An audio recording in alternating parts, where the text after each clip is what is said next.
I've gotten used to the fact that I'm always more beautiful and more popular than any of my friends, no matter how attractive they are. But recently, I found myself in a situation in which I could not compete. I'll tell you everything. My name is Mary. I'm 18, and recently my family and I moved. New city, new friends. Within a week, I was on the cheerleading squad, and a whole article about me was to be published in the school newspaper. A few days later, I was invited on a date by the most popular guy at school. Mark was famous throughout our small town for showing promise in football as a quarterback. He was rich, handsome, and he wasn't yet taken by anyone. Every girl wanted to go out with him, but he chose me. That day, my new friends and I were about to head home after the game. I had caught Mark looking at me several times, and then he approached me. Addressing only me, he said that he was surprised that there was someone in the school who was more popular than him, and we still hadn't met. He showed me a school newspaper with my photo on the front page. After a couple of jokes and idle chit-chat, we agreed to meet at a restaurant the next day.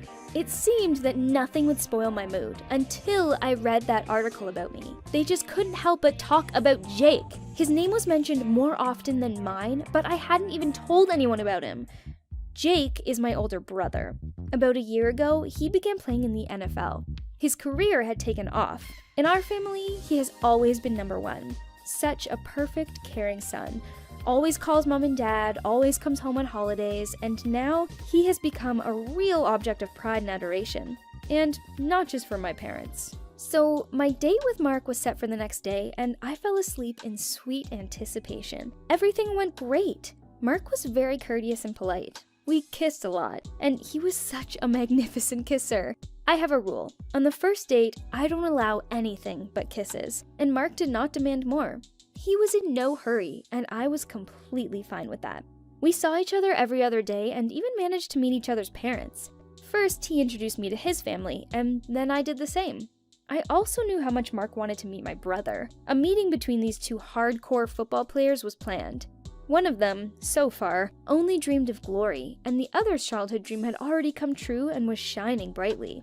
At dinner, Mark impressed everyone. I was even looked at differently by the family when next to him. After all, he was my perfect guy. With my brother, he hit it off right away. They even went off a couple of times on their own manly conversations that evening. The very next day, Jake invited me and my boyfriend to his game, and then suggested we spend the night in his penthouse. After that, they began corresponding on their own and even met up a couple of times without me. They had a lot in common. Apparently, my brother was happy to support my boyfriend's dream of making it big in football.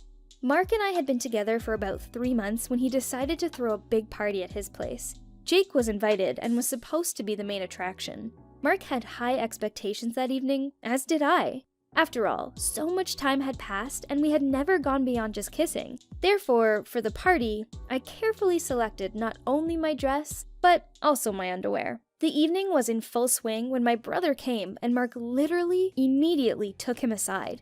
An hour and a half later, my friend Debbie realized that she had not seen them for a long time and suggested that a small group of us go searching for them. I was in front.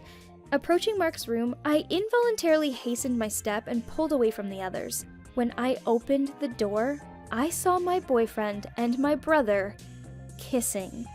The whole school was there that night, and the most malicious gossipers and upstarts came in right behind me. I could not allow them to see this. What a laughing stock I would be then! I went into the room and said, "There you are," and stood between them at the same moment when everyone else came in. Then I played my part to the end and did not show my emotions.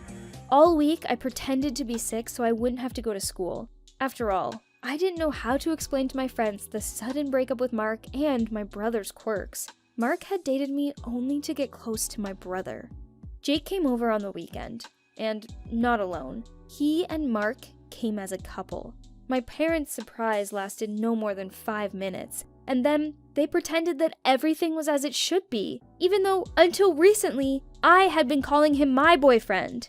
I don't know how to be now. How can I continue to go to school? After all, soon everyone will find out that my boyfriend dated me only because of my famous brother. And how can I tolerate their visits to our house together? After all, I have a year left of school and I live with my parents. What should I do? Hi, I'm Josie, and I'm 22 years old. All my life, I dreamed of having some kind of animal, and recently, my dream came true, although not at all as I thought it would. My mother loves order very much.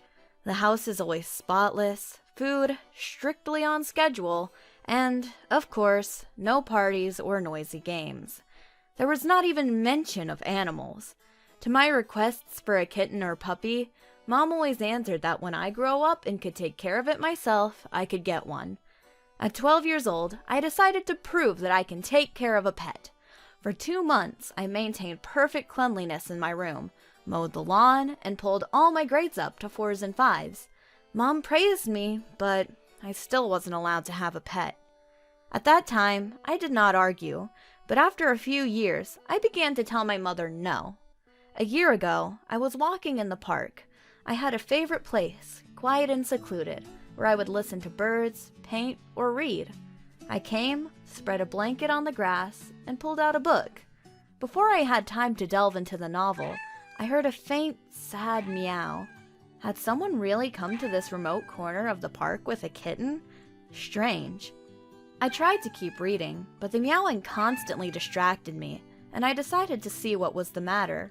I followed the sound and found a basket tightly tied with a cloth.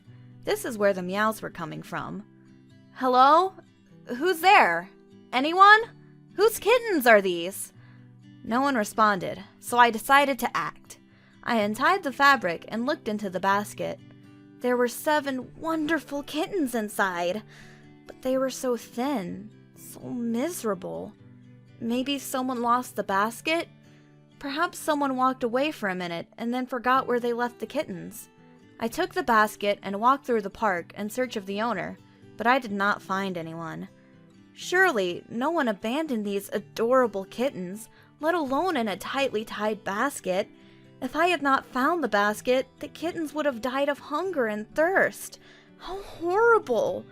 I realized that I couldn't leave these furry babies. I saved their lives once. How could I leave them now? But I also could not take kittens to my house. To help the little creatures, I put a big box in the yard behind the house, insulated it, and covered it with rainproof polyethylene. It turned out to be a great house for kittens. The kittens soon got used to their new home. I fed them, played with them, and cleaned up after them. I was happy. Finally, my dream came true. But the happiness did not last long. Soon, the kittens grew up and began to get out of the box for walks. My mother finally noticed one of the kittens and found the box. A huge controversy ensued. Mom screamed that I had deceived her, dragged a bunch of vile, dirty cats into our yard, and now we had fleas, worms, and cat droppings everywhere. That was not true. I had taken the kittens to the veterinarian and was putting all their litter in bags and throwing it in the trash. But my mother did not listen to me.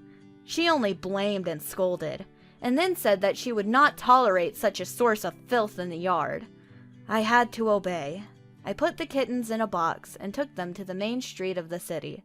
I stood there for hours and looked for the kindest faces in the crowd. I offered these people to take my kittens. A kind old woman took a red kitten, a young couple, a black one. In 3 days, I was able to give out all the kittens, except for the 2 most ordinary looking. They sat in the box, confused and scared, and I felt so sorry for them. But Mom said that if I don't get rid of the kittens, she would hand them over to the shelter. I made up my mind. Ignoring my mother's protests, I took 2 kitties to my room. All night I packed, read advertisements, and called real estate agents, and in the morning I called a taxi and left for my new apartment. Now I live separately, and my cats are with me. They are very kind, affectionate, and intelligent animals, and I love them with all my heart. And you know, I am grateful to these kittens. They helped me grow up. Now I have learned to make decisions on my own and take responsibility.